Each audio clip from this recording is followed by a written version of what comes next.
Don't know what to do anymore. I'm out of options, nothing's working. I'm out of service. Come help me now, I'm fucking nervous. I'm trying but can't scratch the surface. So I'll keep my mouth shut and not listen. Afraid I'd lose you if I didn't. Till we find what we're missing and compromise. So I'll keep my shoes on and not leaving. We're on thin ice, winter season. Can we find a single reason not to say goodbye?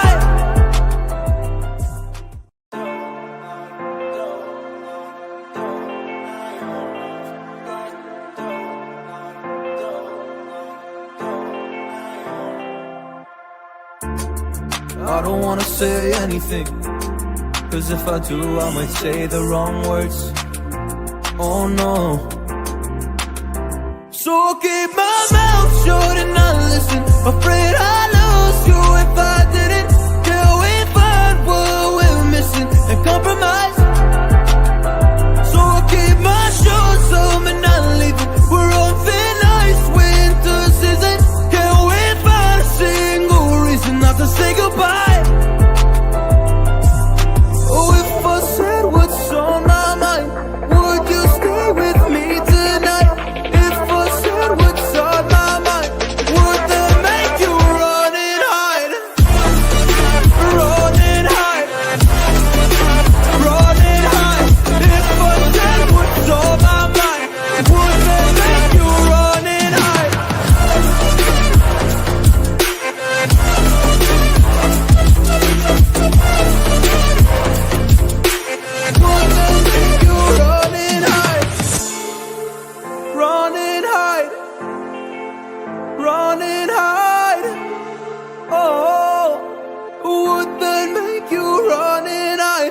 Don't know what to do anymore.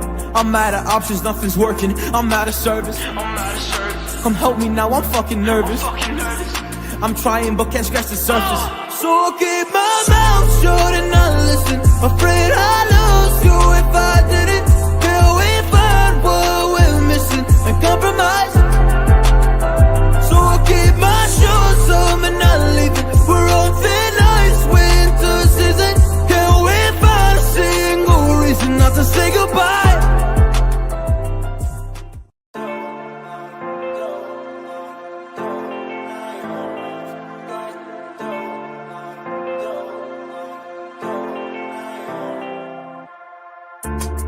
I don't wanna say anything, cause if I do I might say the wrong words.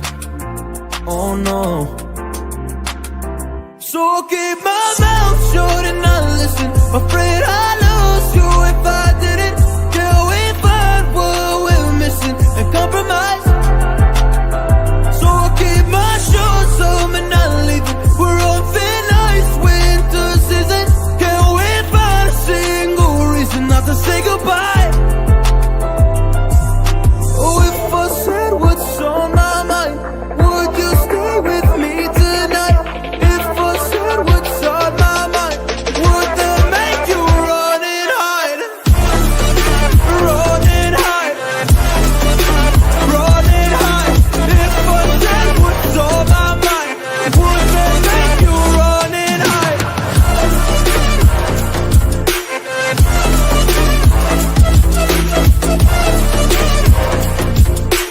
Would that make you run and hide?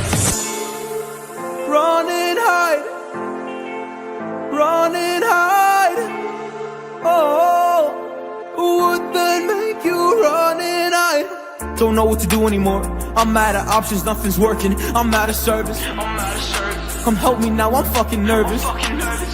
I'm trying but can't scratch the surface. So I'll keep my mouth shut and not listen. Afraid I'd lose you if I didn't. Till we find what we're missing and compromise. So I'll keep my shoes on and not leaving. We're on thin ice, winter season. Can we find a single reason not to say goodbye?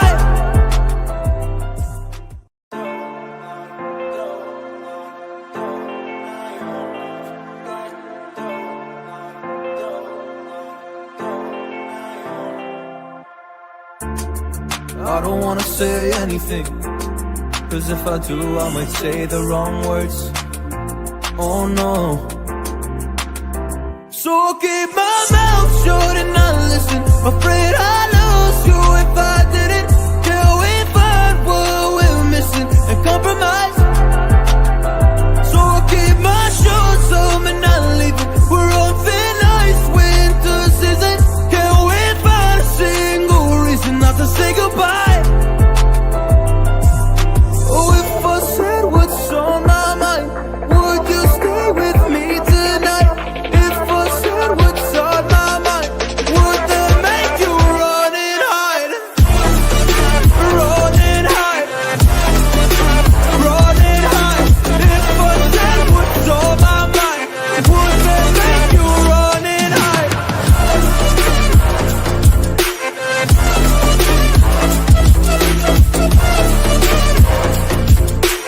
Would that make you run and hide? Run and hide. Run and hide. Oh, would that make you run and hide? Don't know what to do anymore. I'm out of options, nothing's working. I'm out of service. Come help me now, I'm fucking nervous. I'm trying. This is Rob Van Dam, and you're watching Cold TV. Bam.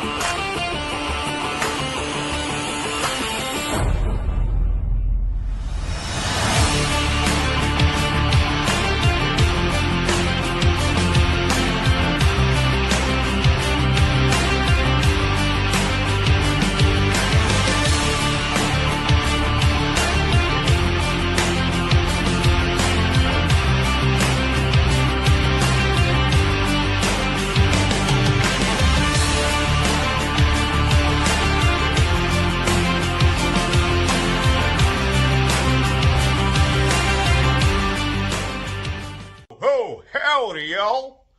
Christmas Cowboy here. Wishing you a very Merry Christmas to all you there at Cold TV. Your buddy Jay wrote me, told me he had a bit of a Krampus problem.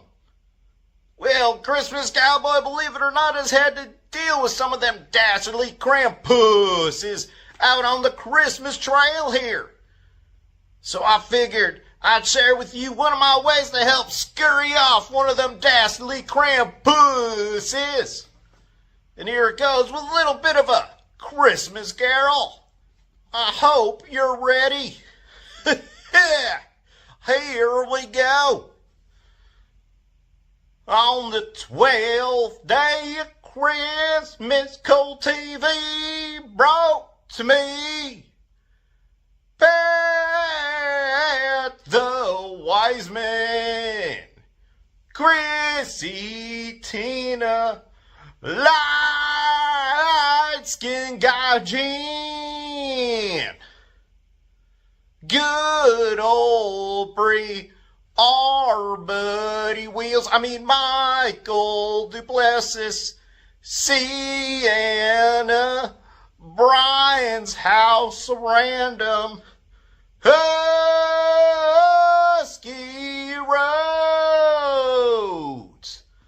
a little spicy guac Gustavo, Best Scout Machine, Xlj, and a big old B-roll.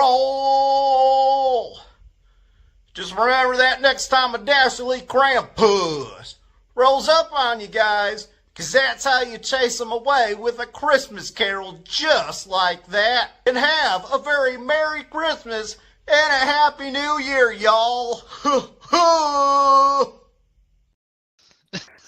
Okay, well, thank you so much, Country Cowboy, for kicking us off. And greetings and salutations, everybody, and welcome back to another episode of Pro Wrestling 60. I'm Xlj the Og, joined by my partner in crime, my brother from another mother, Mr. B-Roll. How are we doing out there, world? And I can't think of a better way to start the show. Yeah, we apologize for a little late start there. Had some technical difficulties because we love doing live so much here on the channel because nothing ever happens. Anyways, we are here live on Cole TV, and we hope you all had a Merry Christmas. We know we did here on Cole TV, and thank you all so much for joining us. And you know what? I don't the Krampus thing. I gotta give the devil his due because the Krampus Christmas special got tons of views, and we thank you all so much for the love and support on that. It's our highest rated original content here on the channel.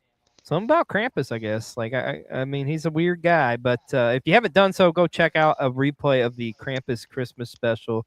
That is available now. And once again, thank you for all the support for Christmas week. We had our highest rated Christmas special, so yeah. It was a holly jolly Christmas for Cole TV, and of course, everybody, thank you for joining us on our 24-hour stream as well on Christmas Day. Yeah, nothing. Speechless. I'm Speechless. There you go. All right. I am full of Christmas joy and gratitude and also eggnog. Eggnog. Well, that'll do it. Little eggy nuggy. Well, once again, it was another crazy week in the world of pro wrestling, and we got so much to talk about. So that being said, Mr. B-Roll, you want to hit us with that line so we can get right into it? That is true indeed, because you know what the world of wrestling said? They said, you know what? Your schedule is gonna be all messed up. You're gonna go to work one day, then be off a couple days, and then go to work again another day, and then we're gonna throw like a pay-per-view or two in there. To make sure you have a jolly good time. I'm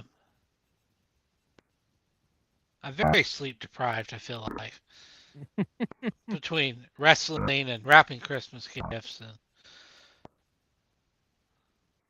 But it's the gift that keeps on giving. What were we talking about? That's what I feel like right now. You were just gonna start the show. Oh, okay. The clock starts now. There you go. Well, and our top story this week is AEW's World's End took place this past Saturday night at the world-famous Now Arena in the burbs of Chicago. And I got to tell you, B-Roll, I was there live and in person for this one. And AEW put on a hell of a great show. It was an awesome show. It was a banger of a show. But I do want to go ahead and just go ahead and be completely straightforward and honest.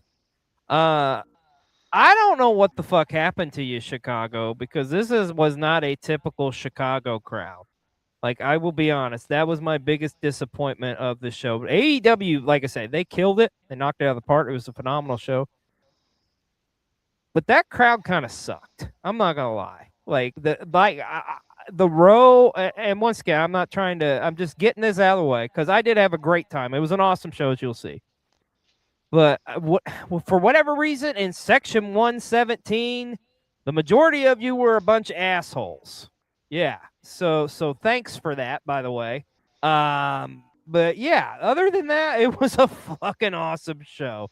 And you'll get to see a vlog on it this upcoming week here on Cole TV. Now, unfortunately, you'll probably hear some assholes in the background, but that's besides the point. So. But it was an awesome show. What did you think of World's End, my friend? I'm curious to get your perspective from somebody who was watching at home. Because, like I say, I had a blast being there in person. Just the group I was with around, not big fans of. Yeah, I thought it was an awesome show, from top to bottom. It was completely stacked, like they always are. I enjoyed each match. I really enjoyed the start, this has to be I feel like if you go back and look at pay-per-views, this has to be the first two matches. This has to be the best first two matches of any pay-per-view, I feel like. Yeah, it was a hell of a way to start it. You knew it would start off with the Continental Classic, so. Well, let's get right into it. Talk about World's End. Of course, we got to talk about that main event, the AEW Men's Championship on the line in a fatal four-way. with all former champions and current champions. Samoa Joe defending the title against Hangman Adam Page, Swerve Strickland, and MJF. Of course, as we know, MJF inserted himself into this one about a couple weeks ago with his contract that he had in place that he earned at All In. And he said he was going to be knockout like Don Corleone and finish all the stories. And you got to give the devil his due because at the end of the day, one Maxwell Jacob Freeman would walk away as your AEW champion. But I love this matchup, man. It was awesome. The back and forth was great. I love seeing this work with with Swerve and Hangman was awesome. And then them kind of going at it there, and finally we get in that moment. There's so many different moments in this one, and different. Everybody just kind of the flow of this match was great. And I do got to say, like, we were all super into it, even after being there for like over 5 hours. We were still like into this matchup. What did you think of this championship main event? I really enjoyed it. I the I'm struggling because I want to say like I feel like the right outcome happened, but like that was the thing. It's like there were so many like options you could have went with, and that was what was so compelling with like going into this one was um like any of them could have won it and deserved to win it. Like Joe even deserved to retain, but like um yeah, it's interesting, and interested to see where we go from here.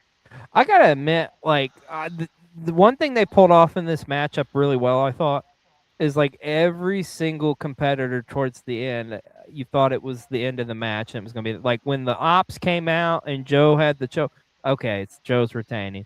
When Swerve hit the stomp on Joe and stuff, it's like, oh my god, he's gonna do it. When Hangman was hitting the multiple buckshot lariats, I was like, holy shit, he's gonna do it.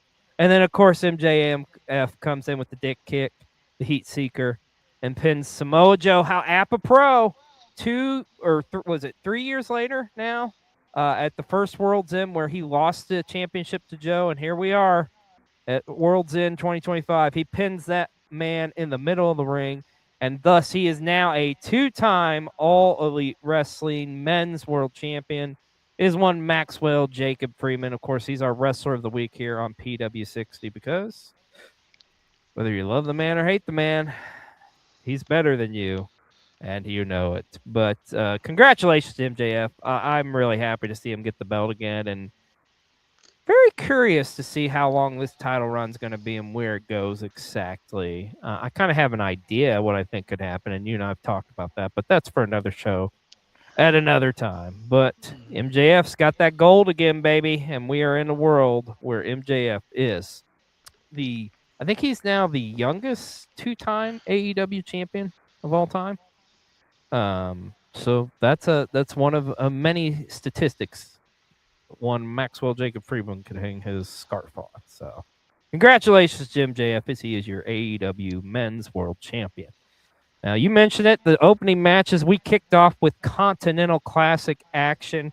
And in the first match, it was easily the most anticipated match of the tournament, the long-awaited one-on-one encounter between Takeshita and Kazuchika Okada. Of course, Takeshita winning out the Blue League, and Okada coming in as the runner-up in the Gold League. This was a badass matchup. A lot of back and forth about what we could expect, but at the end of the day, Okada, you son of a bitch, you dirty bastard. What does he do? He goes to the turnbuckle. He finds the screwdriver, uses it on Takeshita, and thus defeats him and advances to the finals of the Continental Classic. Other than the finish, great matchup. I mean, I can understand why it happened, but what did you think of Takeshita and Okada kicking off the show? I thought it was awesome. I mean, it's been building for like it seems like forever now. And like the thing I liked about it, and we'll get into it. There's layers to this, especially like Yep. with the finish, Because a and lot of it had to do with the next matchup. yeah, and like that's honestly like Okada not only screwing Takeshita, a fellow Don Callis family member, which so let's go ahead and get into it. Supposedly screwing Kyle Fletcher as well, because Kyle Fletcher goes and looks for the screwdriver as well. Um, so yeah, I mean, I I'm really interested to see what happens with the Don Callis family from here. Yeah. Are we gonna break up Because or this is what? beyond. Because here's the thing, man. Here's the thing, is the 75% of the entries in the Continental Classic semifinals were Don Callis family members. Yeah. So if I was a betting man, I would have betted on one of the Don Callis families. But we'll talk about that here momentarily with the fallout. But this matchup right here shocked the ever-loving hell out of me. First of all, I was shocked to see that Mox would advance to the Blue League as the runner-up. Very surprised with that outcome, but this matchup, to me, B-roll, this matchup did so many different things in it, and it put somehow Kyle Fletcher, I think, on another level, because I was shocked with the crowd response, because literally Moxley just turned babyface in one night. Like, I can understand how they were building it and playing in the match, working on the leg, and stuff, but that just shows you how damn good Kyle Fletcher is as a heel and just as a worker overall, is the fact that he was able to get Moxley over as a babyface. I mean, Moxley, for God's sakes, we're just coming off being one of the most hated men in AEW. He was literally like the Thanos of all elite wrestling, holding the world title hostage. And now here we are at the end of the year, and that Chicago crowd was going nuts for Moxley. And they've loved him for years, I know. But I did not have that in my bingo card. A, him getting to the Continental Classic as far as he did, and B, just literally turning babyface. But it happened. But this matchup was tremendous, back and forth. So many different false finishes, and I mean that in like a good way, not redundant. I mean, it was just very well told story. And I got to tell you, it was the match of the night. Not only that, it's our match of the week here on PW60. Was the semifinal matchup with Kyle Fletcher and Jon Moxley. This match was crazy good. Like, go back, even if you're just gonna watch a couple matches, like, this is definitely one you got to watch for sure. But we get down to that finish where Kyle Fletcher's looking for the screwdriver that he had hid, couldn't find it, and thus got distracted, and pretty much Moxley would ultimately end up choking him out after a gallant effort on both competitors' behalves. But Jon Moxley would shock the world and would defeat Kyle Fletcher, advancing to the finals. So we get to the Continental Classic finals. It's Kazuchika Okada. It is Jon Moxley. Okada trying to be the first ever two-time Continental Classic winner. But somehow, some way, Jon Moxley pulls it out and defeats Kazuchika Okada in the finals to win the Continental Classic. I gotta say, I had this was would have been my last choice to win this thing, and how it went down, and the babyface promo at the end and stuff, and all the Death Riders. I was shocked as shit. With this, I still am bewildered. I just did not have this on my bingo card, but it goes to show you how well received Jon Moxley can be, because I mean he is arguably the face of AEW, whether you love the man, hate the man, whatever, I mean, he's been there in so many different moments and big moments, and this was another big moment. And in retrospect, I think after kind of how stuff was going after Mox dropped that AEW championship, it's kind of like a little bit of a redemption arc, if you will. Just fucking weird even saying that out loud, because once again, this is Thanos in AEW, but here we are. He is your Continental Classic 2025 winner. Is one John Moxley. Promo at the end was really cool. Like I say, shout out to Mox, man, because like I said, had no idea that he would win it. He would have been the last person I probably would have picked, honestly. But congratulations to John Moxley, and what a hell of a Continental Classic tournament this year was. Every year it's good, but I don't know. There was something about this year. You just had so many damn good matches, or as you kids say, bangers. It was an awesome tournament. But once again, John Moxley has won the Continental Classic. Let's talk about some other action on World's End. Let's talk about the AEW Women's Championship was on the line with Chris Statlander defending against #1 contender Jamie Hayter. And this match was a hard-hitting affair. Matter of fact, for me personally, outside of that semifinal match, this was probably my favorite match of the night. These girls was going at this. Just felt like a classic title fight. And to me, it reminded me, like, I think people tend to forget about Jamie Hayter and how damn good she is. But to me, this was like, oh yeah, that's right. That is Jamie Hayter. That is why she's a former AEW Women's Champion. And I know one day again she will be Women's Champion. But Chris, we're in the Chris Statlander era, and once again she proves herself as the top woman in all Elite Wrestling, defeats Jamie Hayter to retain that championship in another hard-fought victory. And I would say this was probably Jamie Hayter's best match I've seen her in since the Owen Hart final against Mercedes. And I would even go far as say I thought this one was better than that one. But what do you think of the AEW Women's Title match at World's End? Yeah, like you said, this was a bit of a slobber knocker, if you will. Um, two hard hitters, heavy hitters. Um, Here, my initial takeaway from this, and I feel like I do this a lot, but when I like something, I want more of it. Um, I want to see like a trilogy of the two of them. Oh yeah, that would be good. But I feel like our like a series of matches, like it always gets like they in history, like wrestling, they always get like lumped into like trilogies or whatever. Mm-hmm. And like I from the first one, like I liked the chemistry. Like I want to see more. And like I think there's potential here. I think like Yeah.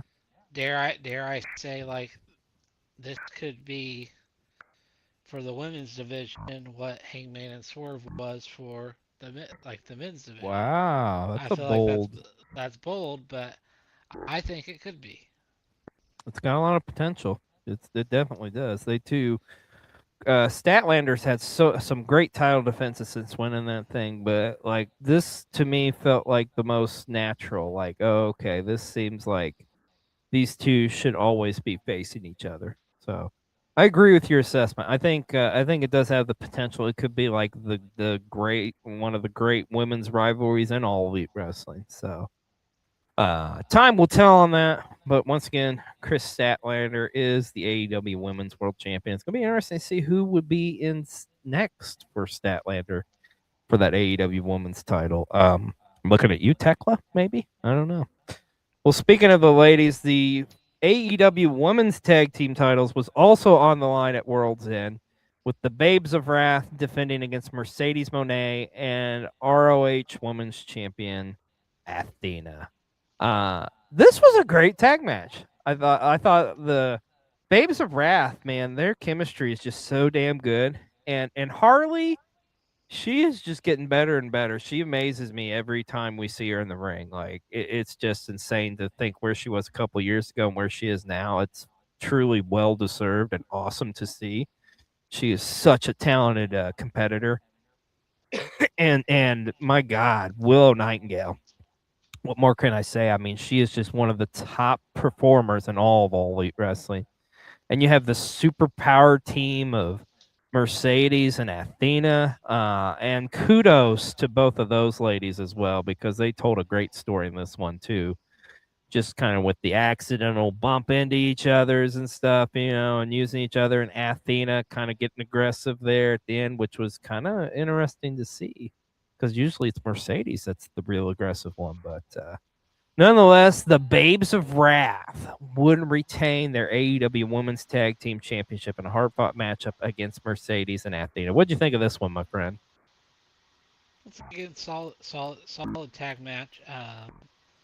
I think the interesting parts, takeaways from it, like Willow pinned Mercedes. Yeah. So does that like? Well, they did. Yes, it does set up this Wednesday on Dynamite. Willow will challenge Mercedes for that TBS championship. Yeah. So. I mean, who knows? Maybe Willow's finally the one to do it, to take it off of her. Well, it's been so long ago, but do you remember who Mercedes beat for that championship? Willow. It was Willow. So, I mean, full circle, man. We have slowly seen Mercedes unravel. But if she loses, I feel like the TBS title is what started all this. If she loses that TBS championship, like we are going to see, we're already slowly starting to see it, but that's going to be the ultimate downfall for Mercedes Moné. That's going to be interesting if that happens. But who knows? Willow could be a double champion after this Wednesday. Yeah, could be. So, but yeah, this was a great one. I really liked it. But speaking of great tag action, we're going to talk about this one. It was a Chicago street fight for the men's AEW World Tag Team Championships, with FTR defending against the Bang Bang Gang. Of course, we're talking Juice Robinson and Austin Gunn. This was good. This was like, it didn't knock my socks off, but I mean, it had some pretty cool moments. Jesus, FTR about killed Austin Gunn there at the end with all them damn spike pile drivers. Yeah, I feel like, FDR kind of, like, as far as offense, like, FDR kind of dominate. Like, most of the offense was FTR. Yeah. Like, I thought for a split second we were going to get Jay White coming back out to help him, like he was returning or something, when Stokely was getting involved, but obviously that didn't happen. Speaking of Stokely, what about that spot where he was supposed to, like, misses the table and just, like, hits the floor horrendously? Like, hope we're okay. Yeah. Maybe he can get some hose and he'll be all right. Yeah, because, like, he missed the table, like, completely. I'm like, oh my gosh. Yeah. But yeah, FTR retains their AEW Men's Tag Team Championship. Not shocked here in the least bit. Would have been shocked if it was the other way around, to be quite honest with you. Nothing against the Bang Bang Gang, but I mean, it's just, this was one of those matches going into it. Is like you kind of already know what the end result's going to be. Yeah. Which, now, like, if it was Jay White and Juice Robinson, whole nother story. I think making this a Chicago street fight definitely helped the encounter, I think. So, but nonetheless, FTR retained their AEW Men's Tag Team Championship. Okay, so let's talk about this one. Darby Allin against Gabe Kidd. All right, here's where I'm going to be completely honest with y'all. I had the misfortune of, I actually missed this matchup, and I was there in person, but some stuff happened, and I unfortunately had to miss this one. So I don't really know a whole lot about what happened, but I was talking to our group chat, talking to our friends, and thankfully, our good buddy, the Best Gout Machine, he said, you know what, XLJ, I got you covered. So since I didn't actually see this one, let's go to the Best Gout Machine as he tells us what happened with Gabe Kidd and Darby Allin. P-Dub City is I, the BGM, and our poor XLJ missed out on an incredible match between Gabe Kidd, New Japan's Gabe Kidd, against Darby Allin. Well, I'm here to let XLJ know what exactly happened, blow for blow.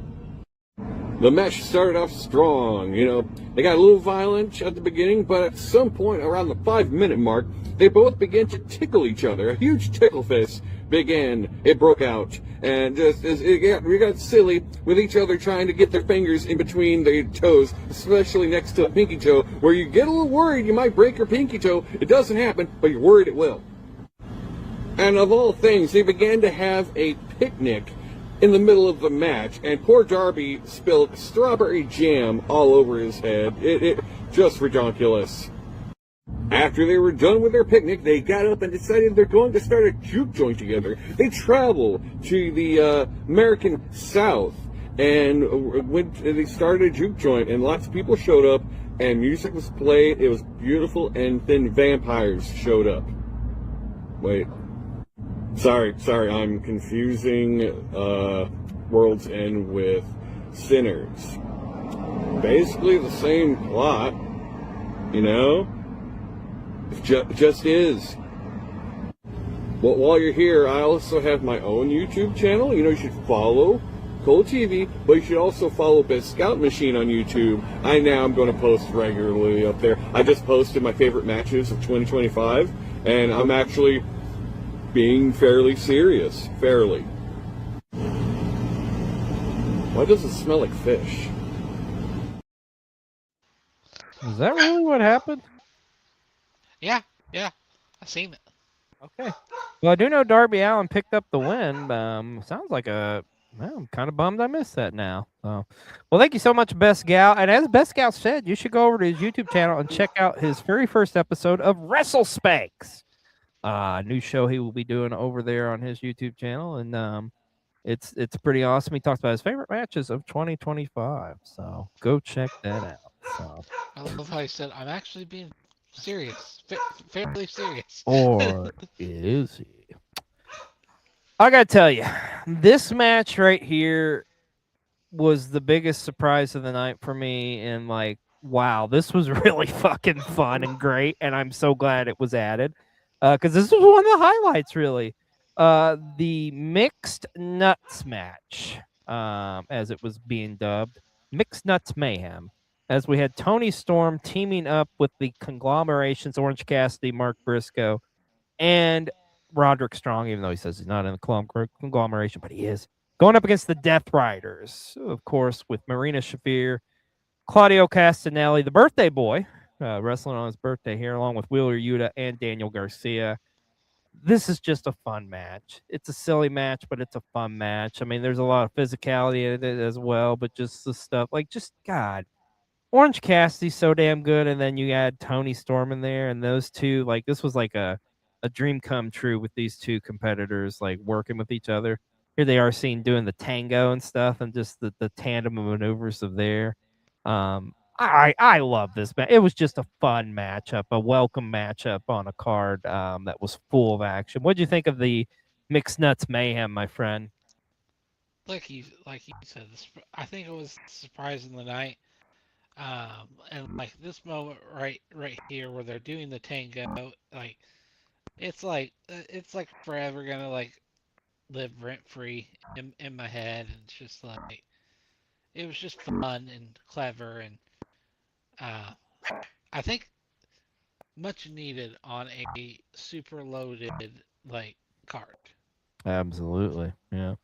But World's End was a loaded show, and of course, we also got to talk about Zero Hour, which was a loaded show as well. Now, Zero Hour kicked out with the Sisters of Sin, going up against Maya Ward and Hyan, and they picked up a win there. But as we found out, Maya Ward and Hyan was actually signed to AEW, so now they are all elite. But that was a tremendous opener too, man. That was a great tag match. But man, oh man, from there we go into Eddie Kingston against Zach Gibson, which was just a fun 10-minute brawl, more or less, just beating the hell out of each other. And we got the return of Ortiz is back in AEW, so it looks like Ortiz is going to be with his buddy Eddie Kingston. We also got to see a tremendous tag team matchup with Bandito and Dorada picking up a win against Don Callis' families, Mark Davis and Rocky Romero. And in 8-man tag action, the Jurassic Express and Jet Speed would defeat the Demand along with Josh Alexander. Zero Hour, like I say, was a solid start to a solid night. Overall, it was a solid night of action. And as we said, we're going to be having a vlog coming to you later this week here on Cole TV. And right now, we're going to show you a sneak peek of our World's End vlog. Check this out. Welcome to World's End. Aww.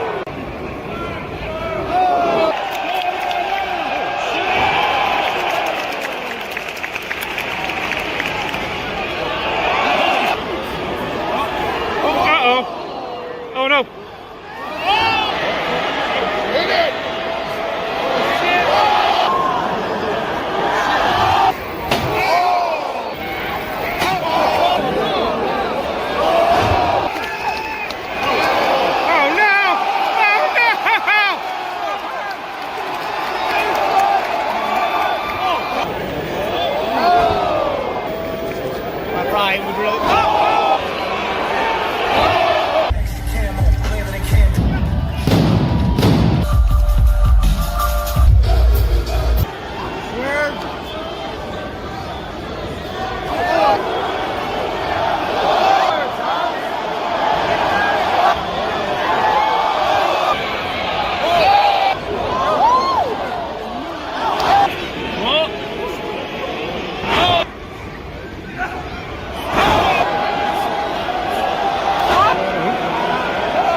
There you go. Well, you can check out this upcoming Wednesday here, right before Dynamite airs. We'll be here live on Cole TV, 7 p.m. Eastern. Will be our World's End vlog.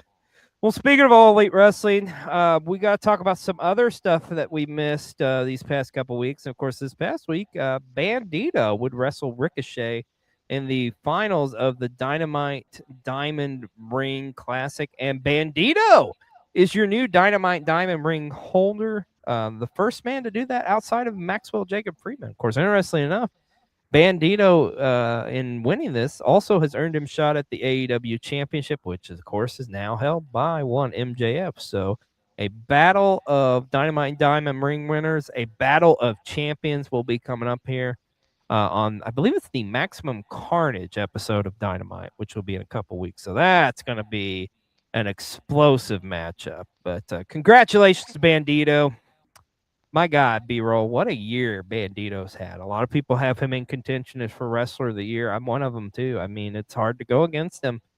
Of course, running, defending that championship all throughout the year, the ROH championship, winning the tag team titles with Brody, and then add on to this, along with all the other stuff he was doing.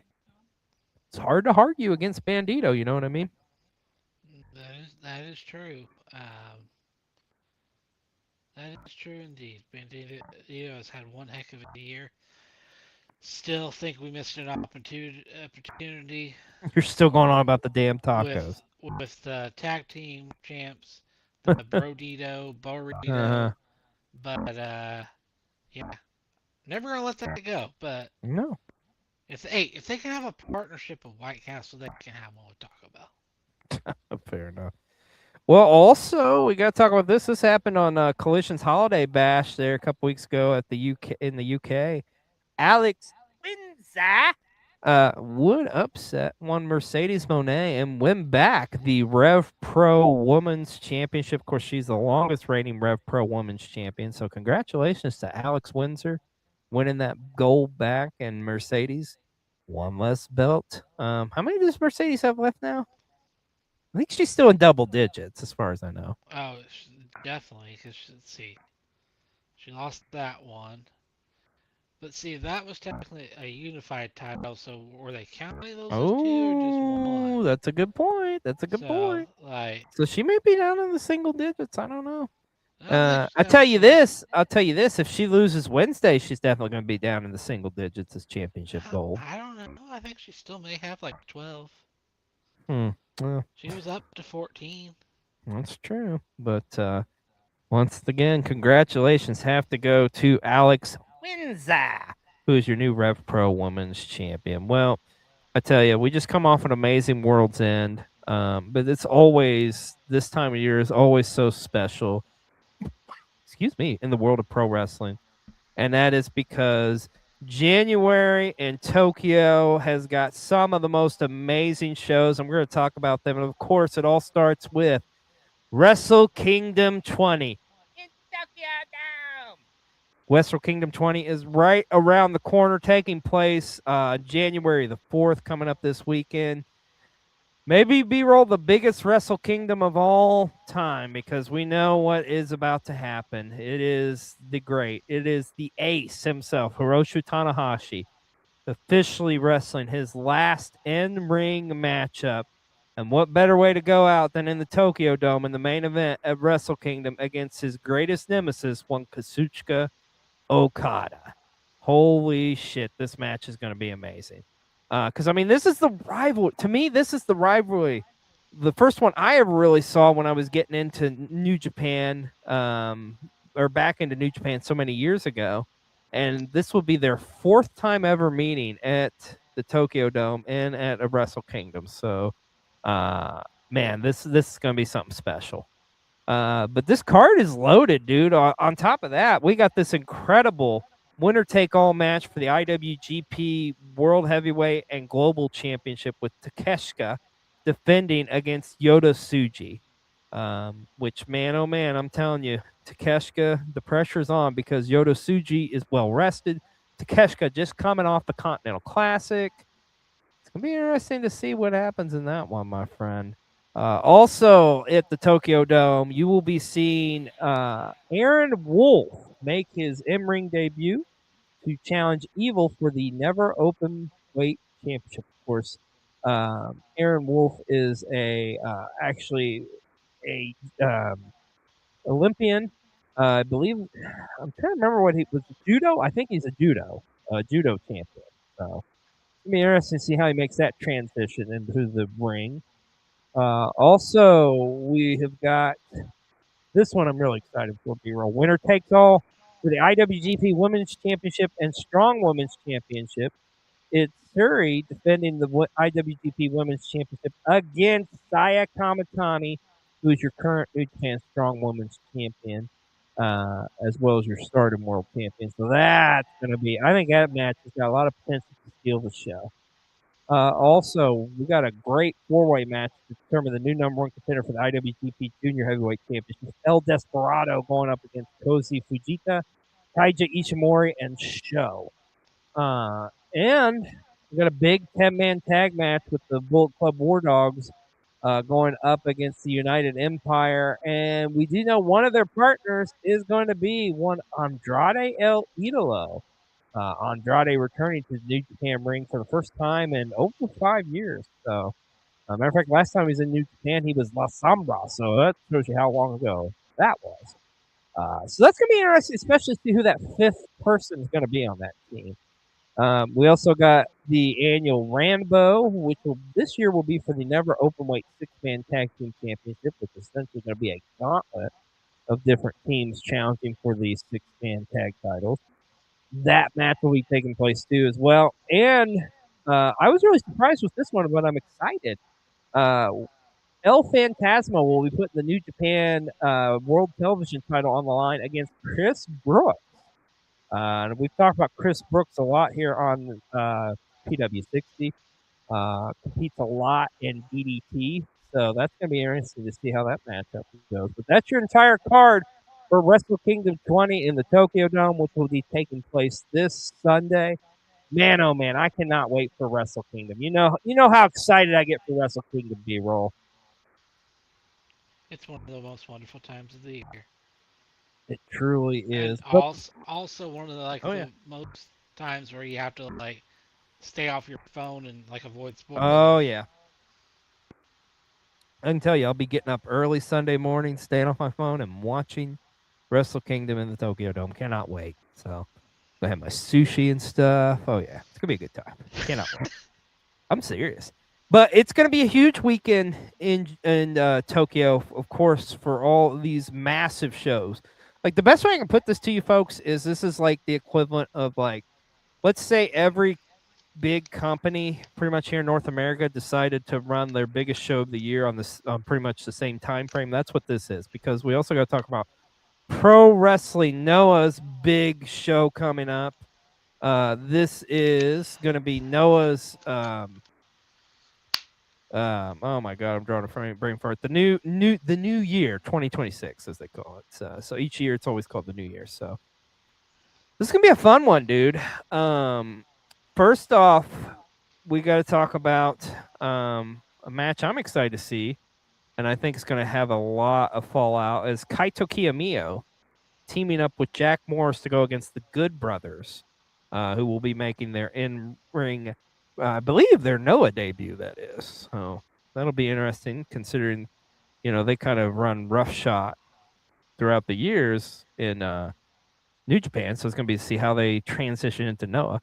But it's really interesting, too, because if you've been watching Noah, and we've talked about this young man, Jack Morris has really kind of worked his way up in the past year, especially getting all the way to the finals of the Grand Prix. So be interesting to see what happens there, because I'm calling it now.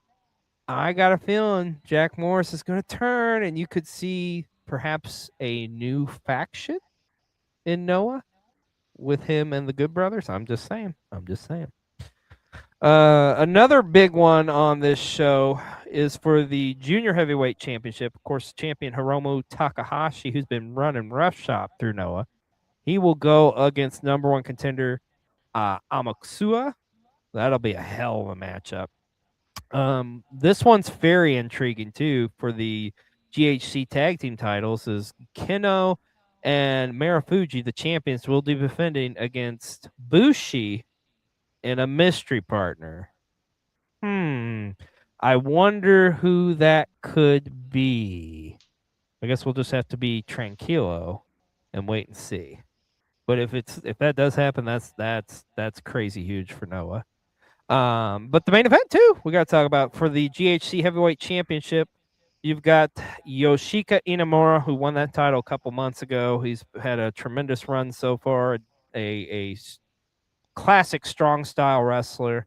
He will be going against Taisha Osawa, Osawa.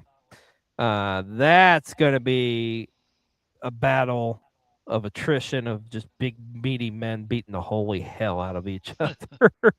That's going to be awesome.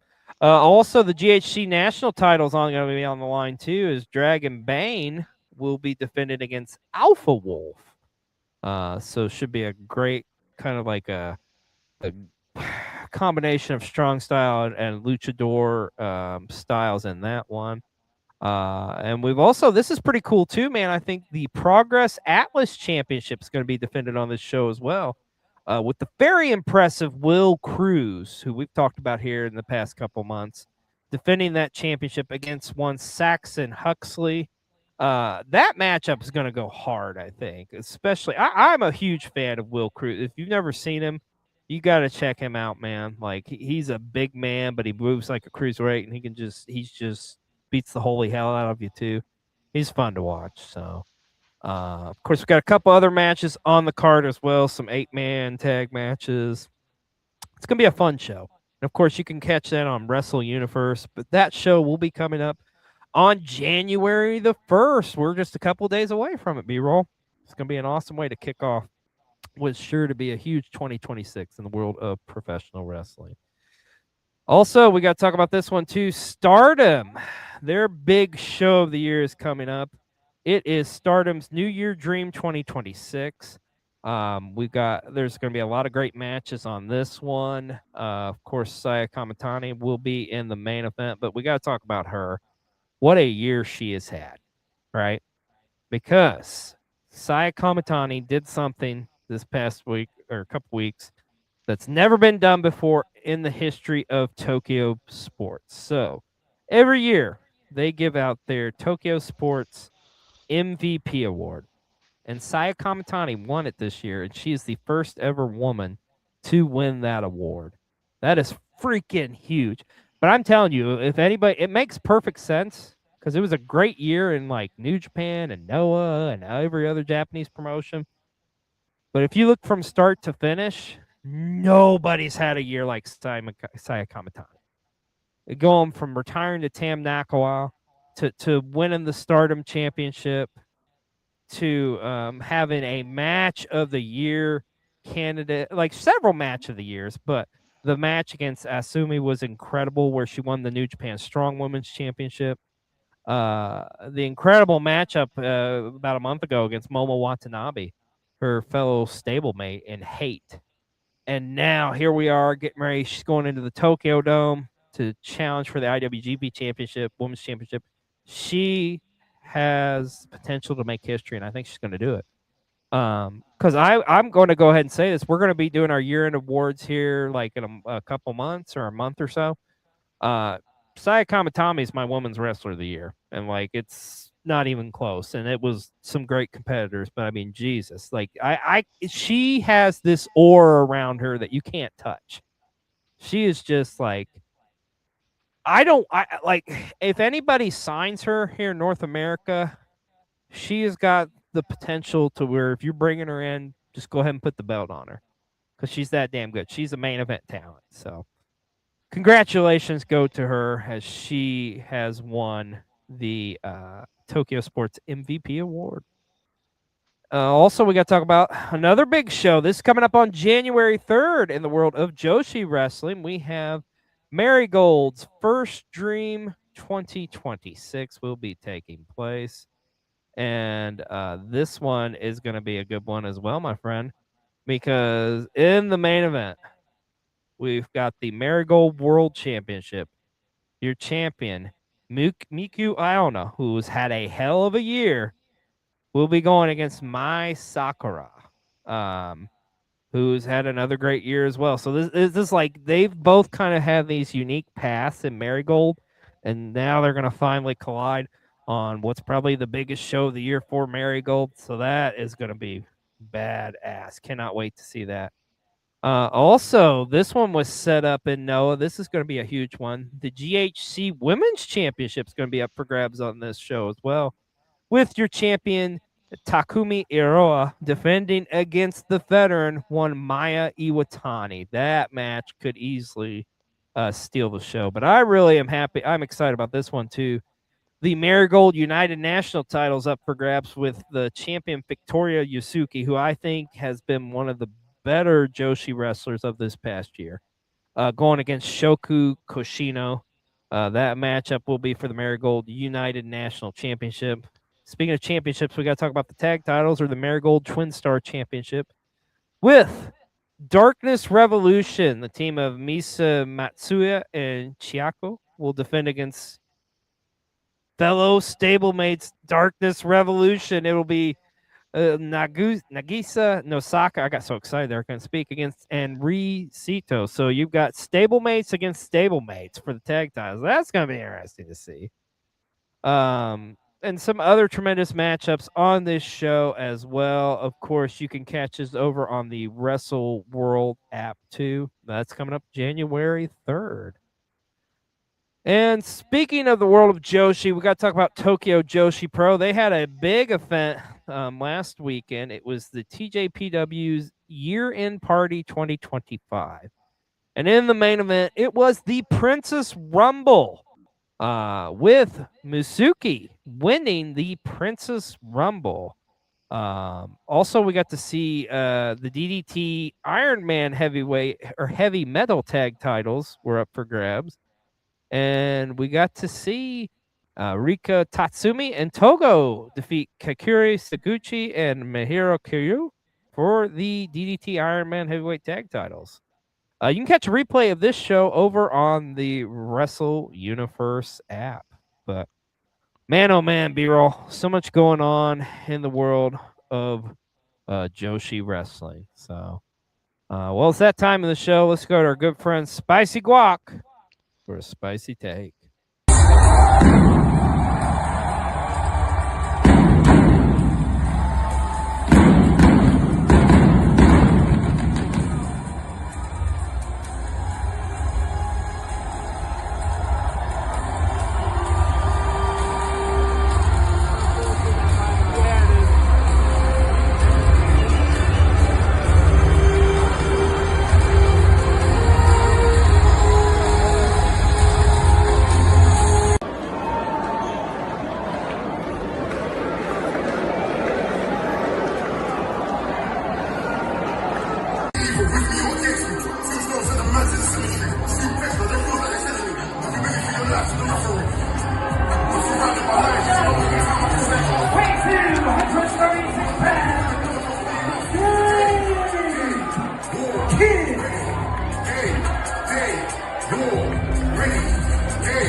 I'm glad somebody from PW60 in attendance got to watch Gabe Kidd and Darby Allin. Thank you so much, Spicy. Of course, yes, Spicy was on hand as well for World's End this past Saturday. Let's talk about, though, let's switch gears here and let's talk about Defy Wrestling. Had a pretty big weekend this past weekend as they held not one but two shows on the West Coast. Of course, we got to talk about Defy Aeon, which was, of course, in their home, away from home there in the Washington State area. The big one in that one, Timothy Thatcher going one-on-one against Travis Williams. Of course, Timothy Thatcher picking up a win there. The Defy Pacific Northwest heavyweight title was on the line as it had been vacated recently, and you had Guillermo Rosas defeating Casey Ferrara and Cole Rivera to win that championship. Cody Chun picked up a big win against Judas Icarus in the opening matchup. Also, Jack Evans was in action as well. And Midnight Heat picking up a win against Danny Ross and Ricky Gee. But also, Defy was in Los Angeles on, I believe this one was on Sunday, I want to say, or yesterday, with Defy's Ender show. Now, on this show, Brian Keith would successfully retain his Defy World Championship against Timothy Thatcher. He also had Sinner and Saints successfully retain their Defy World Tag Team Championships against Sonika and Fatal. Vivi Fan picked up a win against Vipress as well. And, of course, you can catch these shows over on Triller TV. We've got replays of them. And speaking of what else you can catch there on Triller TV is Progress Wrestling. Their Chapter 188, Unboxing 8, The Search for Socks card. Now, this was a fun one, as if the title wasn't fun enough. So the concept behind this show is pretty much just like you have no idea what the hell is going to be booked. So all the matches were kind of surprises. But I got to tell you, dude, it was a fun-ass card. You had Alexis Falcon pick up a win against, like it was a big scramble with Harley Hudson, Lana Austin, Holly Barlow, Rio, and Maddie Morgan. That was a great freaking opener, dude.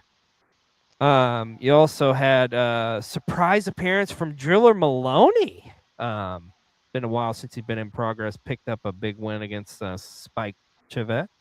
You also had Simon Miller, Drew Parker, and Sunshine Machine successfully defeat Josh Holly, Scott Overman, and Lycos Jim.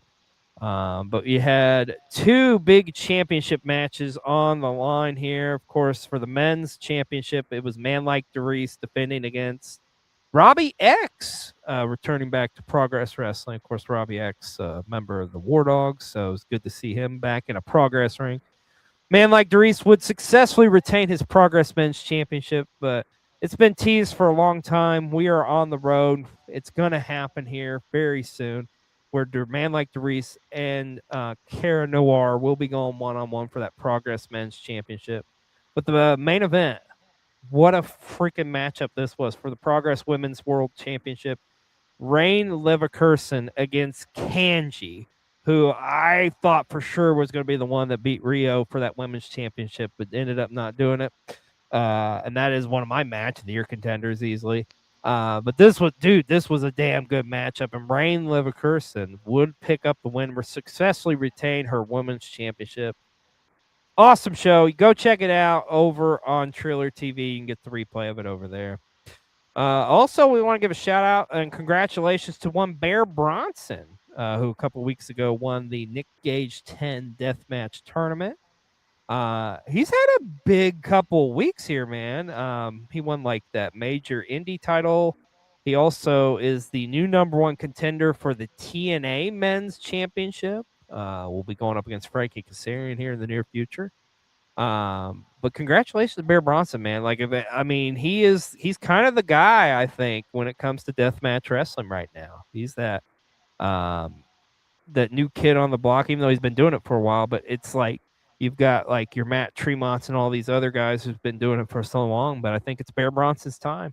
And this, like, winning the Nick Gage tournament was a huge step in the world of deathmatch pro wrestling for him. So congratulations to him. Be interesting to see what 2026 holds in store for one Bear Bronson. We talked about it earlier today. Will be competing at Wrestle Kingdom, but also he showed up at a House of Glory show as well a couple weeks ago too. So that begs the question: is Andrade a free agent yet again in the world of pro wrestling? So we don't have like the exact information on this, but what we do know is it looks like he's now being freed up to where he can make more dates. So I would assume that's the case.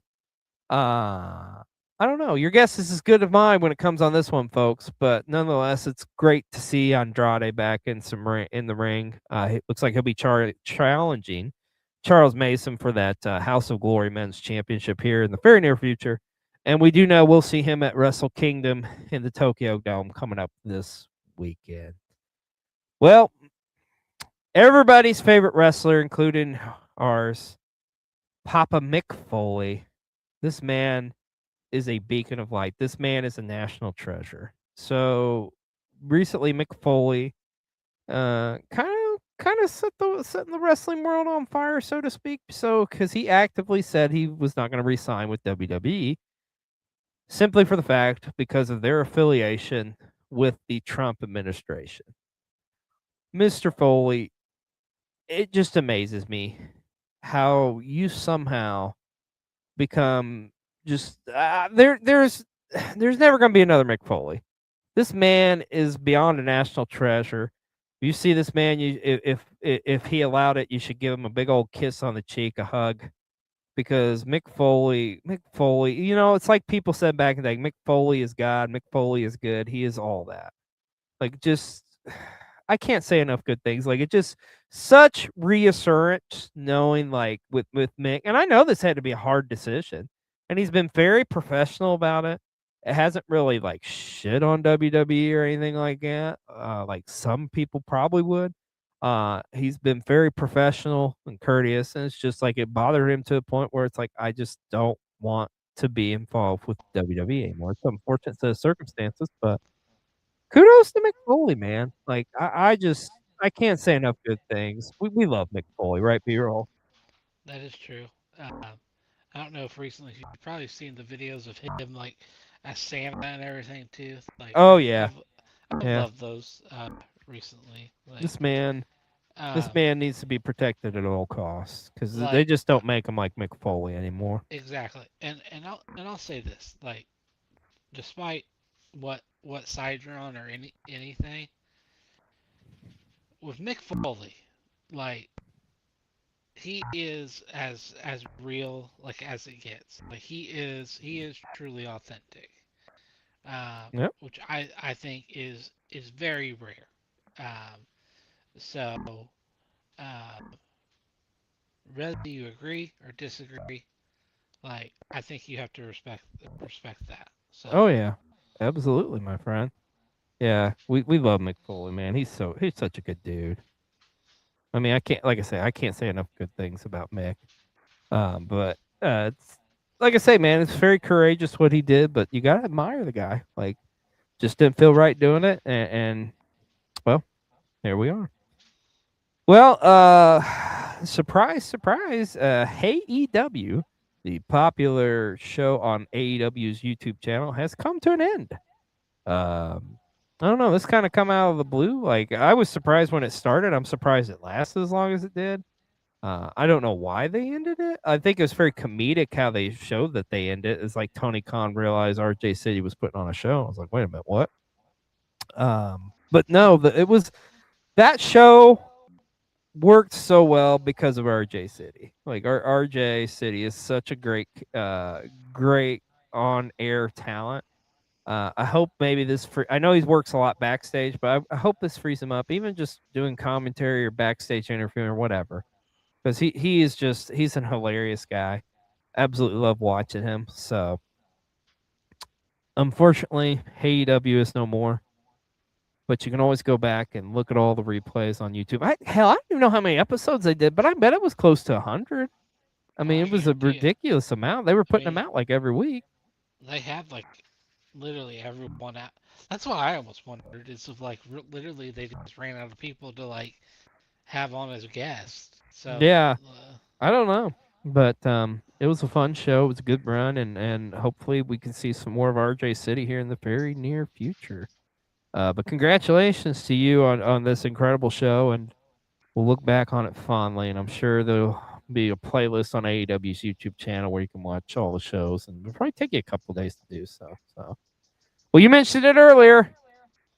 The tag team sensation is back. All Elite Wrestling is teaming up with White Castle once again. Before it was on that box that was like a frozen deal and it made no sense. But this now is going to be a combo you can get. It's the AEW Bacon Brawl combo at White Castle. You get 2 bacon cheese sliders, a small fry, and a soft drink. I think there's got to be a commemorative cup here, right? I would hope that comes with this or something, right? Or maybe you get like a... Kidding me? This is White Castle we're talking about. Hey, now, don't you disparage. Just because you're pissed off because they took away the waffle sandwich from there doesn't mean you have to disparage White Castle. I mean, if it's good enough for Harold and Kumar, it's good enough for me, damn it. Sore subject, I can tell. Well, Yeah. Well, I got the waffle. I would try this though. And Oh, don't I even like totally will. bacon. Yeah, and I don't even like bacon as much either, but I would do it, especially it's AEW. So. Yeah. Well, that'll be coming soon to a White Castle near Yeah, the you. commercial was hilarious. The commercial they did was hilarious. They filmed it in Columbus, Ohio, I guess. I wish I was went there. I totally would have. Oh man, so good. Such good shit.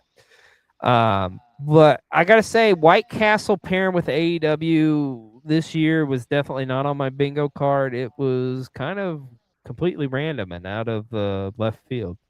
Speaking of random, let's go to Brian with Brian's random moment of the week here on PW60. Hey, hang around. It's time for Brian's random moment of the week. Ooh, pun intended. See what I did? Hangers, hang around. Oh, yeah, I'm a genius. Not really. Hey, I just want to talk about for a moment my random moment of the week about how good, pun intended there, John Moxley is. You know, his last name in real life is Good. So John Good is very good. He's great. John Moxley, I just want to talk for a moment about his longevity. Of course, his win of the Continental Classic. That championship there, maybe possibly turning babyface, could be kicked out of the Death Riders and could be a situation of destroying the monster that he helped to create and to build. It could be one of those fascinating storylines, and that would be amazing. But I want to look at his career. We know a lot of people look at him as, oh man, he's just a deathmatch wrestler. Well, he can do that. But then you look back to even his independent run in the early 2000s and mid 2000s, late 2000s. In those times, and you can see he's a really great technical wrestler. He's a great storyteller in the ring. If you want comedy, he's got you covered. If you want deathmatch, like I said, he's got you covered. If you want Kings Road strong style, yes, he's got you covered there. We saw his run in New Japan after coming out of the WWE. I mean, and his Death Rider theme in New Japan, the original one of my absolute favorites. So, yeah, that was really cool. And his run there, when he would come down the steps and just it was the aura. It was almost like Bruiser Brody and Stan Hansen when they would come and he would embody that, and it just was amazing in his run there. And of course, what he's done for AEW to be like a rock for them in hard times and good times. I mean, somebody you can plug in to be a world champion, a secondary champion, just all kinds of great stuff there. And so far, great statistic. As of right now, the only wrestler who has held the IWGP, WWE, and AEW world titles in their career so far. See who else might get that. So just want to talk a little bit for a moment in Brian's random moment of the week about how good John Moxley really is, and looking forward to what he will continue to do in AEW. Brian makes a great point there. You got to give Mox credit, man. He has had a prolific career, one of the all-time greats. So once again, got to wish him congratulations on winning the Continental Classic. Well, this is a big story that come out here recently. The Sports Illustrated's Wrestling Awards came out, and B-roll, it kind of was pretty much a clean sweep for All Elite Wrestling as they won Promotion of the Year. Female Wrestler of the Year was Mercedes Moné. Male Wrestler was Hangman Adam Page. Tag Team of the Year, FTR. Best in Ring, Will Ospreay. Best on the mic, Tony Storm. Breakout Wrestler of the Year, Kyle Fletcher. Story of the Year, Hangman Adam Page's Redemption's Art. Rivalry of the Year was Hangman against Mox. And Show of the Year was Double or Nothing from this past year. I think it's kind of hard to argue with this, to be honest with you. Like, because I mean, I know the elephant in the room's like, oh, WWE, but like, you got to give AEW their flowers. They had a pretty damn good year this past 2025, don't you think? I mean, no, I would completely agree. I love the fact that honestly they're promoting the crap out of this too. Like they're making a point to, And they should. They should be like, proud say, of like, this. This it is a was huge accomplishment. it was a clean sweep, and like, and here's the thing, like, it's opinionated, right? Like, Yeah. this is one like news source or is list, right? You know, it's like the same thing as like the when the PWI 500 comes out. Like, there's Yeah. always like debates and arguments. Right. That's what these things are there for, though. It's not like to be like Right. Yeah. by it's someone's opinion. I will. Everyone is entitled to their own Opinion. Yeah. Opinions are like assholes. Everybody's got one, right? Yeah. I will say this in closing on this. If you would have told like 10-year-old XLJ that in Sports Illustrated they'd be giving out Year of the End awards for wrestling, I would have been like, no way. So that's just how far we've come. I think it's pretty freaking cool that Sports Illustrated does this. I mean, this is a win for wrestling. And I think they've been doing this for several years now, but still, this is really cool. And like, let's give like the devil its due. I'm sure, I don't know if they do, but like if ESPN came out with a list, I bet it looks a lot different. Yeah, I think we would know how that list would come out. WrestlePalooza, Show of the Year. But anyways, congratulations to AEW on winning so many of these Sports Illustrated awards, and like I say, they're rightfully earned as far as I'm concerned. And of course, we got to talk about this news coming out this week. AEW Dynasty will be taking place Sunday, April the 12th. But it will be in Vancouver, British Columbia. Going to be up north, so that's pretty cool. I think this is the first pay-per-view they've done in Vancouver, so that's going to be interesting to see, man. Vancouver is a good wrestling town, so I'm sure it's going to be a great show. And finally, here on PW60, we do our indie spotlight, and this week we've got a spotlight. You know this promotion. We love this promotion because we've worked with them before. It's a great company, great group. MWT's Icebreaker 3000 will be kicking off the year 2026 for the Midwest Territory, coming up on Saturday, January the 16th, of course, at the Owen Valley Sports Complex. It's going to be an awesome show. I know they got a last man standing match, I believe, that's already been booked, so that's going to be awesome. If you're in the area, you gotta check it out. I'm sorry, I said the 16th. I think it's the 17th, actually. But nonetheless, it's gonna be a freaking awesome show. Go check it out. MWT's Icebreaker 3000 will be taking place. Now, in closing out here tonight, we want to let you know, of course, this upcoming week will be our AEW World's End Vlog. Will be coming to you this Wednesday. And next week, we'll be back here again for PW60, but it is going to be our season finale of PW60, as we're going to be wrapping up the things for this season. Of course, we're going to take about a month hiatus or something like we normally do this time of year, and then come back with a brand new season of PW60 and all your other favorite Cole TV shows. So you're going to want to tune in next week. We'll be covering Wrestle Kingdom and all the other amazing shows. And also, we're going to be ending things on Learning the Ropes with their big finale for the season. They'll be coming up on next Thursday, the 8th. And it's going to be a big one because our buddy Michael J. Duplessis will be interviewing independent wrestling icon and legend, Reckless Youth. That is going to be an episode you're not going to want to miss. So, rounding out things this year and for this season on Cole TV, all that coming to you here in the next couple of week. So stay tuned for that. But that is going to wrap it up.